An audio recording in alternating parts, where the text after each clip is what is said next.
ఒక వ్యక్తి జీవితంలో నిజంగా దేవునికి అంగీకారంగా ఉండాలంటే డైట్ ప్లాన్ ఏంటి? స్పిరిచువల్ డైట్ ప్లాన్ ఏంటి? బైబిల్ ప్రకారం చూస్తే విరిగి నలిగిన హృదయం ఏంటది చెప్పండి. ఏంటది అందరూ చెప్పండి.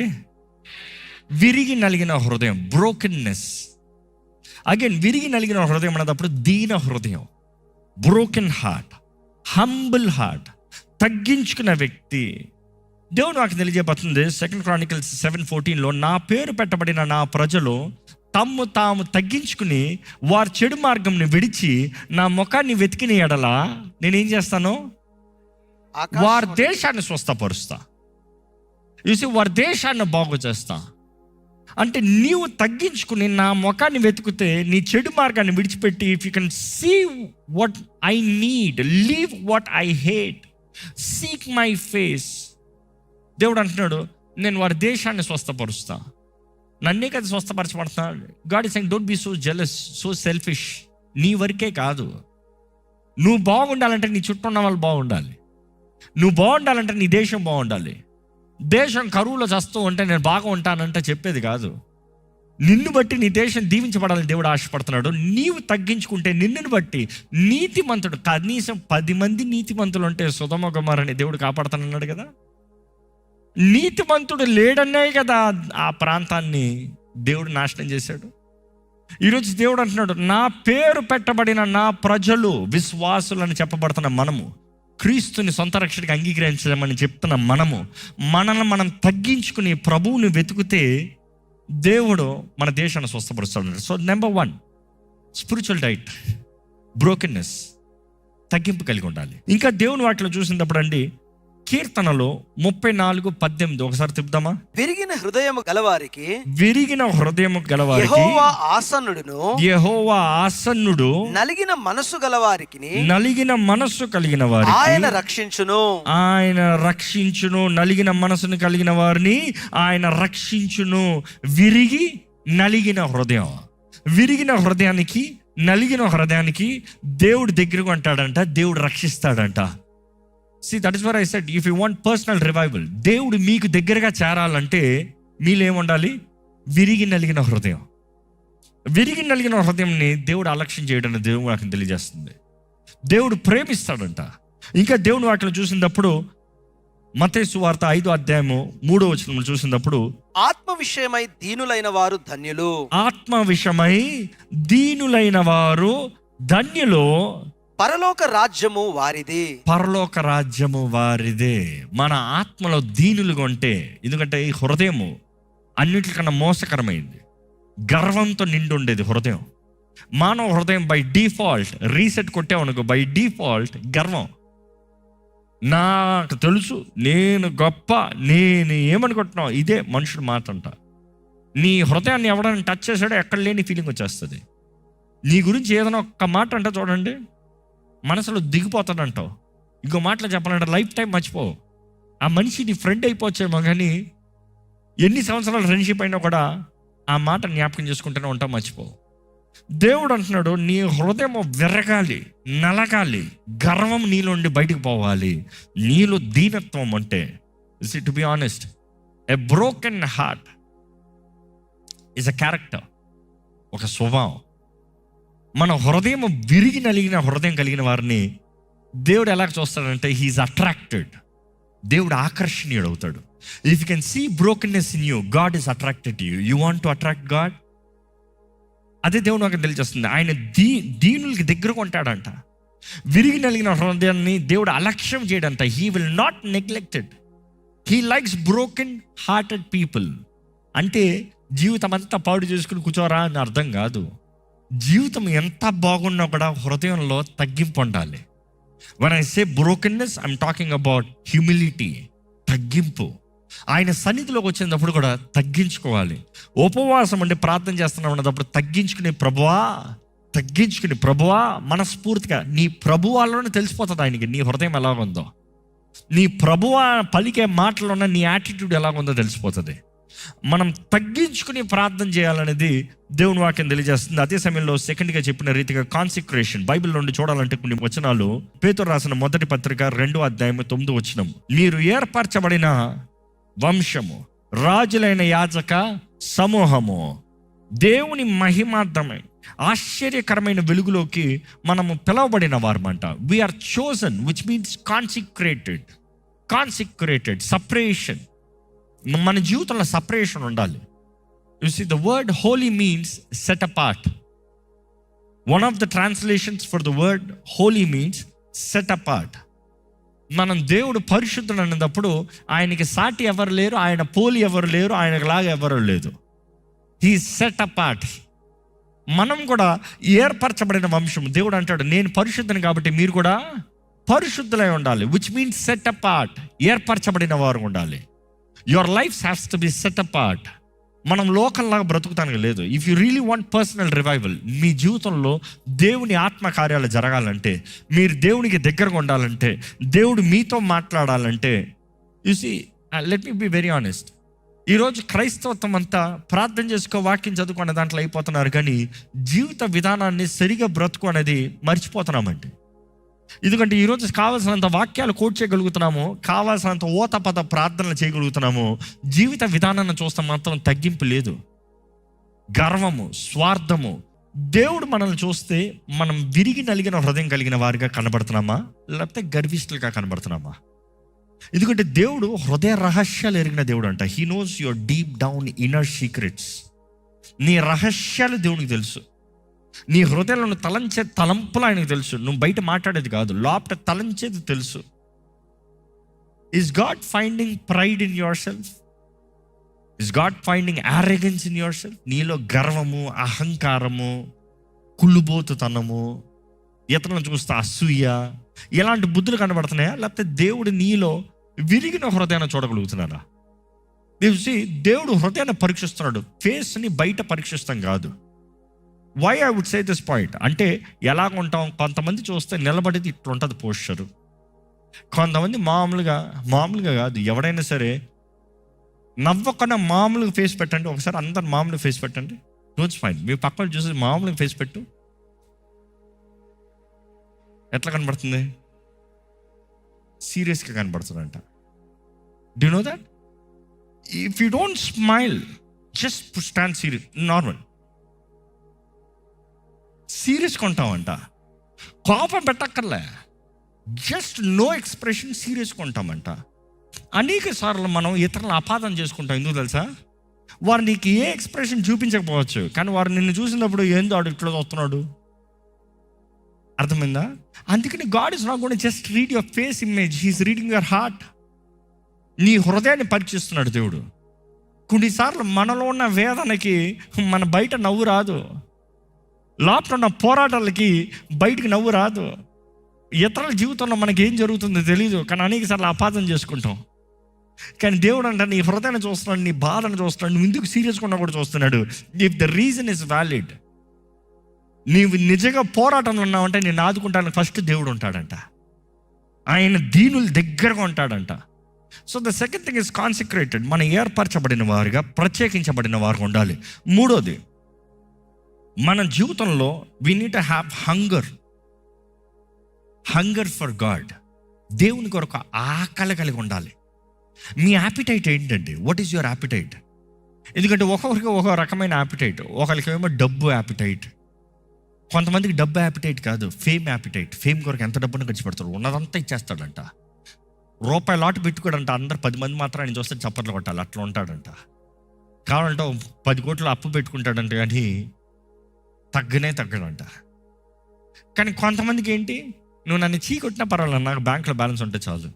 కొంతమందికి యాపిటైట్ అంటే ఆల్వేస్ నేను సన్నగా ఉన్నానా, నేను ఫిట్గా ఉన్నానా, నేను రంగు ఉందా, నాకు ఇది ఉందా, నాకు పొద్దుట్లు లెగిస్తే మన యాపిటైట్ ఏంటి?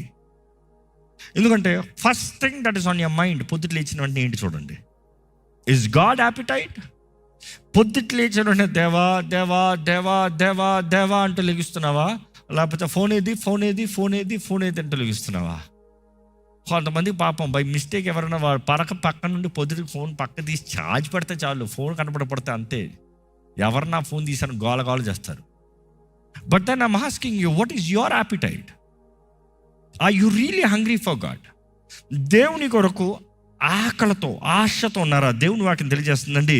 If you truly hungry for God, దేవుని వాక్యం తెలియజేస్తుంది. Read this, Matthew 5:6. నీతి కొరకు ఆకలి దప్పులు గలవారు ధన్యులు. నీతి కొరకు ఆకలి దప్పులు గలవారు ధన్యులు, వారు తృప్తిపరచబడతారు. You see, God is saying, if you're thirsty and hungry for righteousness, NITI.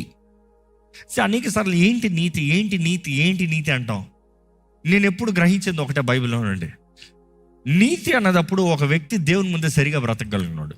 Right standing with God. Righteousness is simple to understand, saying right standing before God. ఇది నీతా అంటే దేవుని ముందు ఇది చేయగలుగుతావా? ఇది నీతా? ఆమె రైచియస్ మ్యాన్, నీ మాట్లాడే విధానం దేవుని ముందు సరిగా కనబడుతుందా? నీతి కొరకు ఆకలి దప్పులు కలవారు ధన్యులంట, వారు తృప్తిపరచబడతారంట. They will be satisfied, they will be filled. మన జీవితంలో దేవుని ముందు సరిగా బ్రతకాలని ఆశ. ఇంకో మాటలు చెప్పాలంటే, ప్రభువా నేను నీ ముందు సరిగా బ్రతకాలి, నీకు అంగీకారంగా బ్రతకాలి, నీ ఇష్టం జరిగించాలి, నీ చిత్తం జరిగించాలి, నీకేందో అదే చేయాలి నేను అంటా ఉంటే, దేవుడు తన ఆత్మ దూరంగా నీ జీవితంలో కార్యాలు జరిగించి నిన్ను తృప్తిపరుస్తూ ఉంటాడు. You see, it is a decision that you make. నీవు చేసే నిర్ణయాన్ని బట్టి దేవుని ముందు నీవు ఎలా ఉంటావో నిర్ణయించబడుతుంది. నీ నిర్ణయం దేవుడు కాదు అంటూ దేవునికి అంగీకారంగా నువ్వు బ్రతకలేవు. దేవుడు కాదు అంటూ నా స్వార్థం అంటూ నేను నీతిని వెతుకుతున్నానంటే అయ్యేది కాదు. You see, we have to be very careful. మనం చేసే నిర్ణయాలని చాలా జాగ్రత్తగా చేయాలి. ఏం నిర్ణయాలు చేస్తున్నాం, ఎలాంటి నిర్ణయాలు చేస్తున్నాం? ఒకసారి రివిజన్. ఫస్ట్ ఇదేంటి? విరిగి నలిగిన హృదయం, బ్రోకెన్నెస్, హ్యూమిలిటీ. రెండోది కాన్సిక్రేషన్, ఏర్పరచబడిన వారుగా. మూడోదేంటి? హంగర్ ఫర్ గాడ్, దేవుని కొరకు ఆకలి కలిగిన వారు ఉండాలి. దేవుని సన్నిధి కొరకు ఆకలి కలిగిన వారు ఉండాలి. దేవుని రాజ్యం కొరకు ఆకలి కలిగిన వారు ఉండాలి. Hunger is nothing but the desperation. వెతుకుతాం. దేవుని వాక్యలో చూసినప్పుడు ఇద్దరు వ్యక్తుల గురించి రాయబడి ఉంటుంది. ఒకటి హానోకు దేవుని సన్నిధిని వెతికినవాడు. హానోకు దేవునితో నడిచాడంట, దేవుడు అతను కొనిపోయాడంట. He was, what a relationship! దేవునితో నడిచినాడంటే, దేవునితో బ్రతికిన జీవితం, దేవుని కోరిన జీవితం, దేవునితో సన్నిధి గడిపిన జీవితము. ఇన్ఫ్యాక్ట్ హానోకు పరిస్థితిని చూసినప్పటికీ, ఆ ప్రపంచపు పరిస్థితి చూసినప్పుడు వికెడ్నెస్ అధికంగా ఉన్న పరిస్థితి అది. ఈ రోజులాగా కాదు. నెఫీనీలో ఉన్న పరిస్థితి అది, చీకటి ఉన్న పరిస్థితి అది, అపవాది సంతానం అక్కడ కనబడుతున్న పరిస్థితి అది. You see, such a wicked time. హానోకు దేవునితో నడిచాడంట. మనం చూస్తున్నాం, నెఫీనీలు ముందు ఉన్నారు, తర్వాత ఉన్నారు. ఇన్ఫ్యాక్ట్ బైబిల్ చూసినాం, నెఫీనీల సంతానం కనబడతారు మరలా. Who are the giants? In fact మనం స్పైస్ వెళ్తారు కదా ఇశ్రాయేల్ దగ్గర నుండి, వాళ్ళు ఎవరి సంతానం అక్కడ ఉంటుంది కదా, వారు నెఫీనీల సంతానం అయ్యా. They are dangerous. వారి కళ్ళు ముందు మేము ఎలాగ ఉన్నాం? మెడతల్లాగా ఉన్నాం. You see, they are the giants. అలాంటి వారు అక్కడ ఉన్నారు. దేవుని బిడ్డలో అపవాదిని పోరాడేవారు. కానీ పోరాడాలంటే you need a spiritual plan, diet plan. నీ ఆత్మ సరిలేకున్నా, దేవుని నువ్వు వెతక్కున్నా, దేవుని సన్నిధి సహవాసం నీకు లేకున్నా నువ్వు బలవంతుడిగా బ్రతకలేవు. ఈరోజు మనం దేవుడు అంటే ఏదో ఒక భక్తి అన్నట్టు, ఒక ఆచారం అన్నట్టు కాక, ఒక పర్సనల్ ఇంటిమేసీతో, ఒక సంబంధంతో, రిలేషన్షిప్తో దేవునికి దగ్గరగా ఉండాలని దేవుడు కోరుతున్నాడు అండి. హనోకు గురించి చూసినప్పుడు, హనోకు దేవునితో నడిచాడంట, దేవుడు అతను కొనిపోగా అతను లేకపోయాడంట. What a thing. So next, నాలుగోది ఏంటంటే, ఒక వ్యక్తి జీవితంలో, ఆత్మ జీవితంలో రివైవల్ రావాలి అన్నదప్పుడు Bible is very clear. Prayer and supplication, ప్రార్థన, విన్నపము. నీ జీవితంలో ప్రార్థన ఎంతో, దేవునితో నీ సంబంధం అంతా. అర్థమవుతుందండి? నీ జీవితంలో ప్రార్థన ఎంతో, దేవునితో నీ సంబంధం అంతా. నీకు ప్రార్థన తక్కువ అంటే దేవునితో నీకున్న సంబంధం తక్కువ. It's simple as this. నీ బెస్ట్ ఫ్రెండ్ పక్కన ఉంటే నేను మాట్లాడుతూనే ఉంటావు. నీ బెస్ట్ ఫ్రెండ్ నీ పక్కన ఉంటే చాలు, మీ ఇద్దరు వదిలేస్తే చాలు, ప్రపంచంలో ఎక్కడైనా బ్రతికేస్తారు. కానీ అదే నీకు అసలు ఏం తెలియని వ్యక్తి నీ పక్కన పెట్టి నీ పక్కనే కూర్చోబెట్టు, హలో హలో అంతే, ఇంకా హలో తప్ప వేరే ఉండదు. ఆలయంలో బెస్ట్ ఫ్రెండ్స్ కూర్చున్నప్పుడు చూడండి, వాక్యం జరుగుతుంటే పక్క నుంచి సరతా ఉంటారు, ఇంకో నీ గురించే, ఇదిగో మన సంగతే, ఇంకా ఇక్కడ డిస్కషన్ జరుగుతూ ఉంటుంది. ఇది కాక వేరే వాళ్ళు బయటకు వచ్చి అసలు పక్కకు తిరిగి చూస్తారా? దేవునితో కూడా నువ్వు ఓరకు వచ్చి కూర్చొని చాలదు. He has to be a best friend. You need to have that intimacy. So నీ ప్రార్థన ఎంతో, దేవునితో నీ సహవాసం అంతా. నీ ప్రార్థన జీవితం తగినట్టుగా దేవునితో నీ సహవాస జీవితం ఉంటుంది. దేవుని వాక్యలో చూసినప్పుడు అండి, you see Bible is very clear. ఫిలిప్పీయులకు రాసిన పత్రిక 4:6-7 వచ్చిన మనందరూ బాగానే తెలిసిన మాట. దేని గురించి చింతపడకుడి గాని ప్రతి విషయములోను ప్రార్థన విజ్ఞాపముల చేత కృతజ్ఞత పూర్వకముగా మీ విన్నపములు దేవునికి తెలియచేయుడి. దేని విషయమై చింతించద్దు కానీ ప్రతి విషయం నందు ప్రార్థన విజ్ఞాపన. You see this both have to go parallel. ప్రార్థన అన్నదప్పుడు ఏంటి ప్రార్థన? ప్రార్థనలో థ్యాంక్స్ గివింగ్ ఉంది. థ్యాంక్స్ గివింగ్ అంటే దేవుడు నీ జీవితంలో చేసిన కార్యాలకు కృతజ్ఞతలు చెల్లిస్తాం. అడోరేషన్ ఉంది. దేవుడు ఏమై ఉన్నాడో దేవుని గణపరుస్తాం, ప్రార్థనలో భాగం. అందుకని ప్రార్థన చేసినప్పుడు దేవుని స్తుతించండి అని చెప్తాం. ఆయన చేసిన కార్యాలకి ఆయనకి థ్యాంక్స్ గివింగ్. దేవుని గణపరచండి అని చెప్తాం. అంటే దేవుడు ఏమై ఉన్నాడో జ్ఞాపకం చేసుకుంటూ ఆయన గణపరుస్తూ వస్తాం. ప్రార్థనలో ఒప్పుకోలు ఉంటుంది.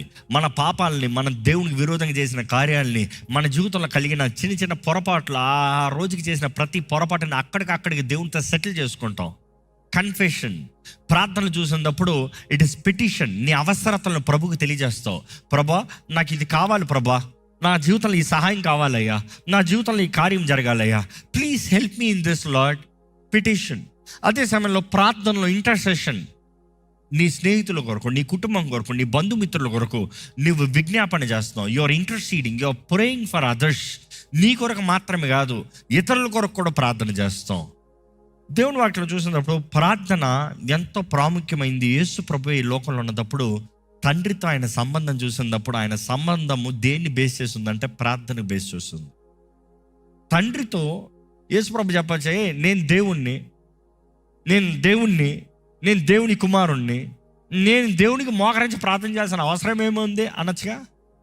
కానీ యేసు ప్రభువే మోకరించి ప్రార్థన చేశాడు అనేది బైబిల్లో తెలియజేయబడుతుంది. యేసు ప్రభు ఎలుగెత్తి ప్రార్థన చేశాడని బైబిల్లో తెలియజేయబడుతుంది. యేసు ప్రభు రోదనతో, వేదనతో, కన్నీటితో ప్రార్థన చేసినట్టుగా దేవుని వాక్యం తెలియజేయబడుతుంది. యేసు ప్రభు తండ్రి నీ చిత్తమైతే అని ప్రార్థన చేసిన మాట కనబడుతుంది. తండ్రి నేను చిత్తాన్ని చేసేయని కాదు, తండ్రి నీ చిత్తమైతే, రిక్వెస్టింగ్ ద ఫాదర్. ఈరోజు మనం నేర్చుకోవాలి, మనం దేవుని దగ్గర మాట్లాడేటప్పుడు we need to really humble, request, plead, Neel down, pray, fellowship. ఈరోజు దేవునికి ఏకాంతంగా సమయం గడుపుతానికి ఆశపడుతున్నామా? ఏకాంతంగా దేవుని సన్నిధిలో మొరపెడతానికి ఆశపడుతున్నామా? బట్ దెన్ ఎంతమంది ఈ డైట్ ప్లాన్ రెడీయో చెప్తారా? ఏంటి ఫస్ట్ చెప్పండి? విరిగి నలిగిన హృదయం, హ్యూమిలిటీ, బ్రోకెన్నెస్. రెండోది కాన్సిక్రేషన్, ఏర్పరచబడిన వారుగా బ్రతకాలి. Be careful how you speak, be careful how you live, be careful the actions that you take. మూడోది ఏంటి? దేవుని కొరకు ఆకలి, పొద్దుట్లేసి appetite. You see we really need to have that kind of personal దేవునితో ఇంటిమెసీ. దేవుడు అనే గౌరవం, దేవుని సన్నిధి అనే గౌరవం, దేవునికి ఇష్టమే. అలాగా కానీ బ్రతికి చూడండి. I'm challenging you. God will be opening doors in your life that no man can shut. ఆయన చేసే కార్యాలు, ఆయన తెరిచే తలుపులు, ఆయన ఇచ్చే కృప ఎంతో ఘనమైంది. ఈరోజు ఎంతమందికి నిజంగా డిజైర్ ఉంది, నాకు దేవునితో కలిసి ఉండాలని ఆశ ఎంతమందికి ఉంది? చేతులు ఎత్తండి చూద్దాం. అందుకని మీరు వచ్చారు, no doubt about it. Come on, let's go pray. We gonna pray this time. ఈ సమయంలో మనం ప్రార్థన చేయబోతున్నాం. మన హృదయాలను తెరిచి ప్రభు సన్నిధిలో మొదటగా తగ్గించుకుంటూ, దేవా నీ కొరకు ఆశ కలిగి ఉన్నాను ప్రభా. నువ్వు ఆశ కలిగిన ప్రాణాలను తృప్తిపరిచే దేవుడు కదయ్యా. నన్ను తృప్తిపరిచయ్యా, నా హృదయాన్ని నింపయ్యా, నీ సన్నిధితో నింపయ్యా, నీ శక్తితో నన్ను నింపయ్యా, నీ కృపను నాకు అనుగ్రహించు ప్రభా. నా జీవితంలో నీ చిత్తం, నీ కార్యాలు జరగాలి ప్రభా. నీ వాగ్దానాలు నెరవేరాలయ్యా. నువ్వు నా తోడు ఉండాలయ్యా, నన్ను ఆదుకోవాలి ప్రభా. నేను మొర పెడతా, నాకు జవాబు అవ్వాలయ్యా నువ్వు. దేవా, నీతో అటువంటి సంబంధం కలిగి ఉండాలని ఆశపడుతున్నానయ్యా. దేవా, నా జీవితం ఎట్లా జీవించాలని నాకు నేర్పించాయి, నా బ్రతుకెలా బ్రతకాలని నేర్పించు ప్రభా. నీకు అంగీకారమైన జీవితం నాకు దయచేయి, నీకు అంగీకారమైన బ్రతుకు నాకు దయచేయి. దేవా, నిన్ను సంతోషపెట్టాలయ్యా, చాలయ్యా నా జీవితంలో. నీ నామాన్ని గణపరచబడాలి, నీ చిత్తము జరగాలి. పరమ తండ్రి, నువ్వు సమస్తం ఎరిగిన దేవుడివి, నువ్వు సమస్తము సమకూర్చి జరిగించే దేవుడివి, నువ్వు మేలైన కార్యాలు జరిగించే దేవుడివి. ప్రతి ఆపద నుండి, ఆపత్కారపు పరిస్థితుల్లో మమ్మల్ని రక్షించి మమ్మల్ని విడిపించే దేవుడివే. నా తోడు నువ్వు ఉండేయ్యా, నన్ను బలపరచు ప్రభా. నేను వేడుకుంటున్నాను, నీ సన్నిధి వేడుకుంటున్నాను, నీ సహాయాన్ని వేడుకుంటున్నాను, నీ ఆదరణ వేడుకుంటున్నాను, నీ జయాన్ని వేడుకుంటున్నాను. నా హృదయంలో నెమ్మది ఉండాలయ్యా, నీతో సమాధానం కలిగి ఉండాలయ్యా.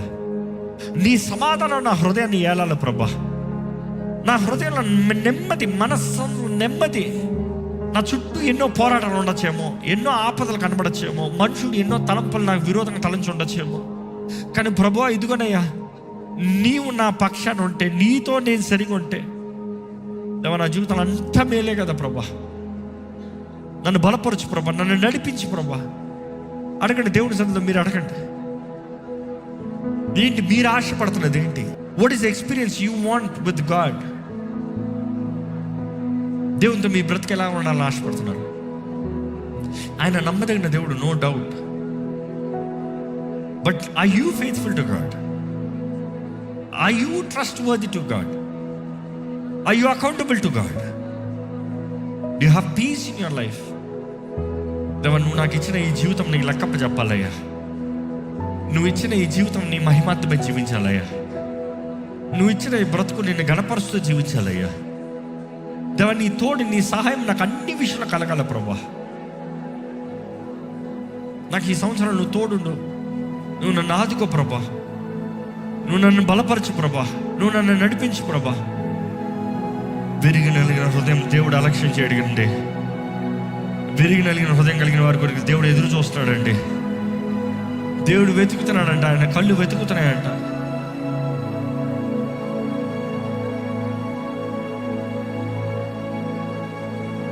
దేవుని ఆకర్షించాలని ఆశపడితే తగ్గించుకుని ఉపవాసముతో, హృదయాన్ని కడుక్కుని ఆయన రక్తముతో, విరిగి నలిగిన హృదయముతో ఆయనను పిలిస్తే దేవుడు నీ దగ్గరగా చేరతాడండి. ఆయన నీ దగ్గర చేరితే చాలు, నీ ఆపదలన్నింటి నుండి తప్పిస్తాడు, నీ సమస్యలన్నింటి నుండి విడిపిస్తాడు, నీ జీవితంలో ఉన్న ప్రతి పోరాటంలో జయిపిస్తాడు. దేవునికి మొదటి స్థానం మన జీవితంలో ఉందా? Or do we have any other idols in life? మనుషుల్ని, ఉద్యోగాల్ని, డబ్బుని, పేరుని దేవుని స్థానంలో పెట్టుకుంటామా? దేవునికి తగవలసిన ఘనత దేవునికి చెల్లిద్దామండి. దేవునికి రావాల్సిన హెచ్చింపు దేవునికి ఇద్దామండి. ప్రభా, నువ్వు విరిగిన నేను హృదయాన్ని అలక్ష్యం చేయవు కదా ప్రభా. ఎదుగునయ్యా, నీ ముందు తగ్గించుకుంటూ వస్తున్నానయ్యా, నీ ముందు దీన మనసుతో వస్తున్నానయ్యా. నీ సహాయాన్ని వేడుకుంటున్నాను. నా కొండ, నా కోట, నా ఆశ్రయదుర్గమా, నేను నమ్మిన దేవా నీవేనయ్యా.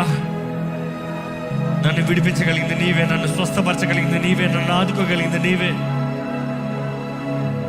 నా జీవితంలో కార్యం జరిగించగలిగింది నీవే ప్రభువా. ప్రభు, నేను ఎరగని వారమయ్యా, నేను తెలియని వారమయ్యా, కానీ నీ ప్రేమతో మమ్మల్ని పిలుచుకున్నావు, మమ్మల్ని ఆకర్షించినావు, మమ్మల్ని కోరుకున్నావు ప్రభా. నీకు వందనాలయ్యా. నీ గొప్ప పిలుపులోకి మమ్మల్ని కోరుకున్నావయ్యా, వందనాలయ్యా.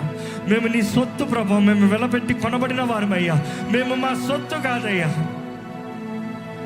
మా జీవితాలు సజీవ యాగముగా, పరిశుద్ధమైన జీవితంగా, నీకు అంగీకారమైన జీవితంగా, నీకు ఇష్టమైన జీవితంగా జీవించాలి ప్రభా.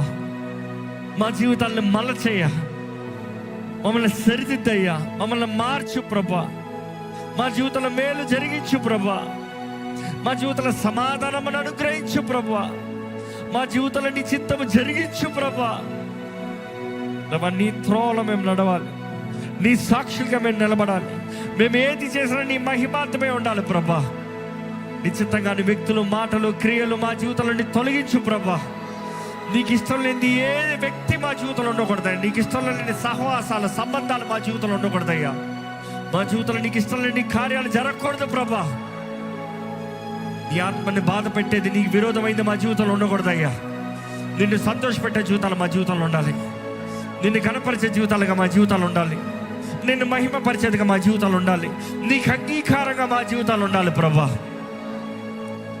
ఈ ఉపవాస ప్రార్థనలు తగ్గించుకుంటున్న ప్రతి ఒక్కరు చూడు, మొరపెడుతున్న ప్రతి ఒక్కరు చూడు, నీ సన్నిధిలో దీన మనసుతో, ఎందుకనయ్యా మేము తగ్గాలి, నువ్వు హెచ్చాలనే మనస్తత్వంతో వచ్చిన ప్రతి ఒక్కరు చూడు. దేవా, మా జీవితాలు మేము అనుకున్నట్టు వెళ్తాం కాదయ్యా, నువ్వు అనుకున్నట్టు వెళ్ళాలయ్యా. నువ్వు తలంచిన కార్యాలు మా జీవితంలో జరగాలి ప్రభా. నీ చిత్తము మా జీవితంలో జరగాలి ప్రభా. నీ ఆశలు మా జీవితంలో జరగాలి ప్రభా. పరమ తండ్రి, నువ్వు ఏదైతే మేలు జరిగించాలనుకుంటామో అన్ని మా జీవితంలో జరగాలయ్యా. Use us Lord, mould us Lord, sanctify our lives Lord. ఇక్కడ ఉన్న ప్రతి ఒక్కరికి బలిగా, వారి జీవితాల్లో బలి అర్పణగా బ్రతకాలయ్యా. దేవ, మాలో తప్పిదములు ఉండనవద్దు, మళ్ళీ అజాగ్రత్త ఉండనవద్దు, మాలో నీకు ఇష్టమైన కార్యాలు ఉండనవద్దు. మమ్మల్ని మేము పరిశీలించుకుంటున్నాం ప్రభా, మమ్మల్ని మేము పరిశీలన చేసుకుంటున్నాం ప్రభా. నీకు ఇష్టం లేనిది ఏదైనా ఉంటే మమ్మల్ని క్షమించు ప్రభా, మాకు బయలుపరచు ప్రభా. నీ పనిని అజాగ్రత్తగా చేయనవద్దు ప్రభా. నీ కార్యాలు ఘనంగా, నీకు అంగీకారంగా చేయాలి ప్రభా. నీకు అంగీకారంగా మా జీవితం ఉండాలయ్యా. నీకు అంగీకారంగా ఈ సేవ ఉండాలి ప్రభా. నీకు అంగీకారంగా మా బ్రతుకు ఉండాలి ప్రభా. దేవా, చచ్చిన స్థితిలో మాత్రం మమ్మల్ని పోనవద్దు ప్రభా. దేవయ్యా, ఆలయంలో ఉజ్జీవము దయచే, ప్రతి ఒక్కరికి కావాల్సిన వ్యక్తిగత ఉజ్జీవము దయచే. ప్రతి ఒక్కరి జీవితంలో దేవా పరిశుద్ధపరచబడిన జీవితం, విరిగి నలిగిన హృదయము, ప్రత్యేకపరచబడిన జీవితము, నీ సన్నిధి కొరకు ఆకలితో బ్రతకాలి ప్రభా. Hunger for your presence lord, hunger for your presence, seeking your presence. దేవా, ప్రతి క్షణము నిన్ను వెతుక్కుంటూ, నిన్ను కలిగి దేవా, నిన్ను అనుభవిస్తూ బ్రతికే బ్రతుకయ్యా. నీ వాక్యం ద్వారా జీవించే బ్రతుకు మాకు దయచేయ. నీ ఆత్మశక్తితో నడిపించబడి జీవించే జీవితం మాకు దయచేయ. నీ ఆత్మ తోడిని ఇక్కడ ఉన్న ప్రతి ఒక్కరికి అనుగ్రహించు, ప్రతి ఒక్కరు బలపరచు ప్రభా. అందుకనయ్యా, ఈరోజు నీ సన్నిధిలో చేయబడిన ప్రతి ప్రార్థనకి జవాబిచ్చామని నమ్ముతూ, సమస్తం మేలు జరిగినట్లుగా నీవే మా జీవితంలో నీ ఆత్మ తోటి నుంచి నడిపించుకుని నజరేయుడైన యేసు నామములో అడిగి విడుచున్నాం తండ్రి, ఆమేన్.